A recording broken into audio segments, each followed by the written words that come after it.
There are some fundamental things that guys who are in great shape do on a daily basis. In fact, these things are pretty much required in order for guys over 40 to get muscular and lean. As a trainer with over 20 years of experience, I guarantee that if you do all 6 of the tips in this video, you will get in amazing shape fast. Number 1, eat more fruits and vegetables. Since you were little, people have been telling you things like Santa Claus is real and to eat your vegetables. But the vegetable thing was actually true. You know what you guys are? Nothing but a bunch of sleazy con men in red suits. But really, why eat fruits and vegetables?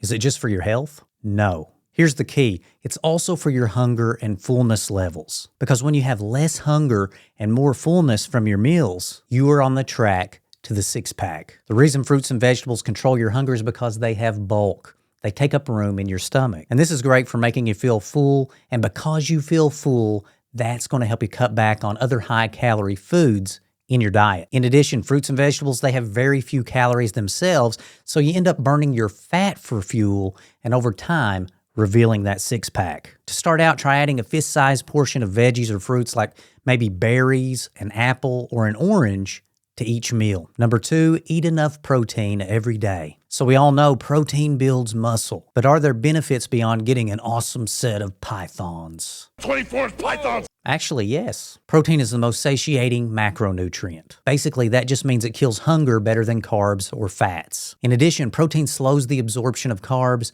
and can keep your blood sugar stable. So that means no energy crashes during the workday. It also does indeed build muscle. And since your body can't store protein long-term like it can carbs and fat, you need to make sure you get enough protein each and every day. So how much protein do you actually need? I know you hear all kinds of conflicting advice online, but science tells us the true answer. So let's keep it simple and straightforward. You need about 0.7 to 1.2 grams of protein per pound of body weight per day. So if you weigh 180 pounds, you could get somewhere between 126 and the low 200s in grams of protein per day. But let's make it even simpler. I personally like the 1 gram of protein per pound of body weight a day rule. So if you weigh 180 pounds, eat 180 grams of protein per day. Number 3, exercise every day. You knew I'd cover this one. First, let's start with the foundation, weight training. You may be thinking, should I work out with weights every day? No. In fact, I'd say it's better to have 3 to 5 weight training sessions per week. A great place to start, if you can, is 3 weight training sessions per week, trying to hit all of the major muscle groups. However, even 2 weight training days a week can work, but you want some off days to allow your body to recover. So this 7-day-a-week workout, don't do that. Try to take at least 1 or 2 days off a week. And these recovery days, they are especially important to those of us over 40. And what about these off days? Does having an off day mean sitting around doing nothing? Actually, I like to do some type of activity, some type of exercise every day. Walking is an example of something that you can do every day. It's a great form of exercise, and tracking your steps is a great way to start. We'll talk about how many steps you should get in a minute. But back to weight training. Just how important is it for men over 40 to train with weights? Let's just say that weight training is pretty much the closest thing humanity has to the fountain of youth. You can literally turn back the clock and not only halt the muscle loss that naturally comes with age, but actually you can add more muscle than you've ever had in your life, even in your 40s, 50s, or 60s. I'll tell you this, if there were a pill that did this, it would be a far bigger hit than Ozempic or whatever fad pill is out right now. And weight training will do far more for your physique than something like TRT without the weight training. So what exactly does weight training do? Well, it's the stimulus that tells your body to change. It actually tells your body to pack on pounds of muscle. It tells your body to stay a high-performance machine instead of slowly shriveling up into a shadow of its former younger self. And let's be honest, it gives you that superhero structure. Wide shoulders, small waist. So training with weights, it's super important for those of us, especially those of us over 40 who want a great physique. If this video is helping you, consider hitting the like button and subscribing to Fit Men Over 40. And what about steps?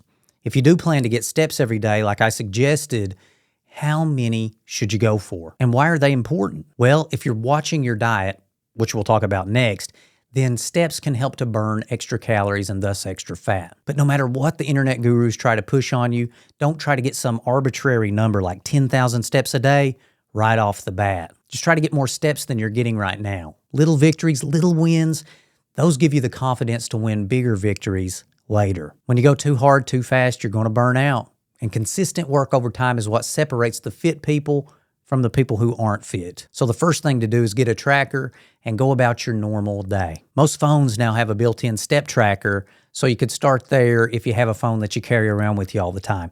If you don't, then you can buy a cheap tracker online. So let's say you go about your day, and a typical day for you is about 3,500 steps. As a first move, increase that to 4,500 steps a day. Remember, we want to keep a steady pace. We want to win the long game without burning out or getting frustrated. After a few weeks, if that step count seems manageable, you're getting 4,500 with no problem, go to 5,500 and so on. Number 4, use the athlete's plate. The athlete's plate is a simple picture that shows you how the typical healthy plate of an athlete should look. This is it right here. Now, there are versions for more active days and less active days. I eat like this pretty much every day. Here's an example of one of my plates, Jay's athlete's plate. Okay, I wanted to show you my version of the athlete's plate. That is spring mix. You can buy it at the store. You put cucumber on there. That's a little bit of cucumber. It's got some Skinny Girl, raspberry, sugar-free, fat-free dressing on it. Over here, 96.4 ground beef, cooked that in an Instant Pot.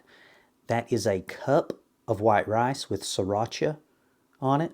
This is light mayonnaise with sriracha, a little squirt of that. You mix it up, makes a great sauce. And then finally, I wash it down with a plain club soda. Now, I don't think this is just going to be bland and plain. I'll make a video later with some tasty recipes. I'll show you how you can create seasonings and sauces that you can have with your meals that make them absolutely delicious. Notice there really isn't a section on that plate for things like cake. Why? This is going to make us fat. But seriously, you can have things like desserts from time to time, but most days just try and stick to the normal plate. And trust me, you're going to start to enjoy the taste of nutritious food. You're going to start to enjoy the way it makes you feel, and you're not going to want to go back. One thing I want you guys to remember is to keep it simple. Simplify your workout and your diet. Make it fun. Keep the play in it. Don't make it rigid and all about numbers. Just have fun improving yourself day by day. Nutrition is not rocket science. Don't add needless complexity. But what about calorie counting? What about counting your macros? Well, I'll tell you one thing that I've learned.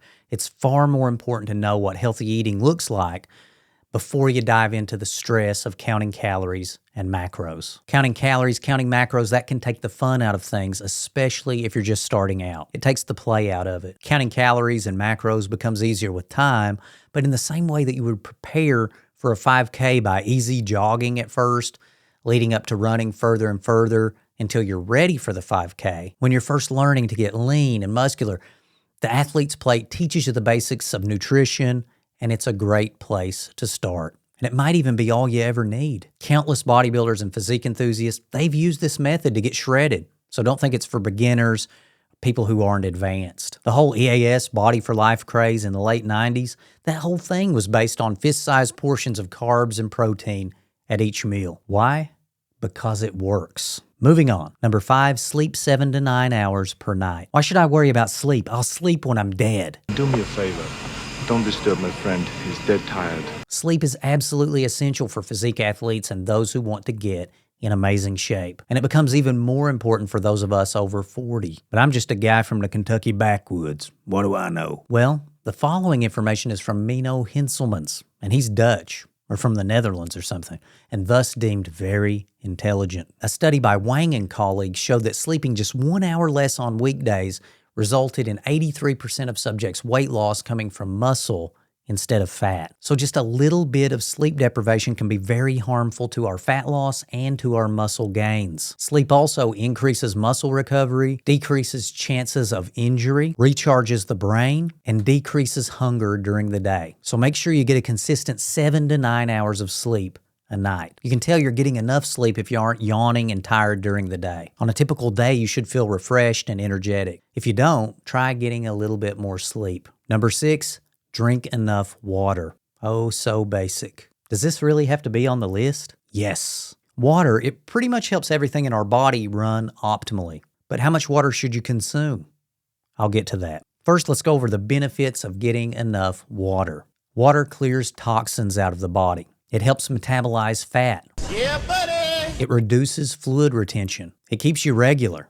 Anyone else having more problems with this after 40? Guess it's just me. It also delivers nutrients to muscle tissue and a whole lot more. Let me cleanse your mind of some water myths. Get it? Because we're talking about water. You may have heard you need 8 8-ounce glasses of water a day to stay healthy. Well, it turns out there is no scientific evidence for that. You may have also heard that drinking other liquids doesn't count for your daily fluid intake. Also a myth. All the fluids you consume on a daily basis should count for your daily intake except alcohol. Oh, and here's a real shocker. You may have heard that by the time you're thirsty, it's too late to drink water. You are already dehydrated. That's a myth too. That's a lot of myths. So how much water do men need? Typically, men need about 2 to 2.5 liters a day from all sources. But forget measuring it out. Here's how to tell if you're getting enough water. You can tell how hydrated you are by your urine color. Fun for all ages. The darker your urine is, the more concentrated it is, and thus the more dehydrated you are. But you don't have to keep it crystal clear. Moderately yellow, that's good. Am I really talking about this? So there you go. You have a built-in hydration gauge. Keep that urine light yellow. And if you'd like to know why 93% of men never lose their belly fat, consider watching this video next.